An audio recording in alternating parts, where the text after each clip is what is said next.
Magmahalan kayong lahat. Ngayon, narito ang ilan ko pang bilin sa inyong lahat. Dapat magkaisa kayo sa isip at damdamin, at magdamayan. Magmahalan kayo bilang magkakapatid.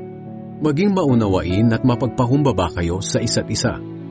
Huwag ninyong gantihan ng masama ang gumagawa sa inyo ng masama. At huwag din ninyong gantihan ng pang-iinsulto ang mga nangiinsulto sa inyo. Ang dapat ninyong gawin ay manalangin na kaawaan sila ng Diyos, dahil pinili kayo ng Diyos na gawin ito, at para kaawaan din niya kayo. Sapagkat sinasabi sa kasulatan, ang sinumang nagnanais ng maligaya at masaganang pamumuhay ay hindi dapat magsalita ng masama at kasinungalingan. Dapat lumayo siya sa masama at gawin ang mabuti. Pagsikapan niyang kamtin ang kapayapaan, sapagkat iniingatan ng Panginoon ang matuwid, at sinasagot niya ang mga panalangin nila, ngunit galit siya sa mga gumagawa ng masama.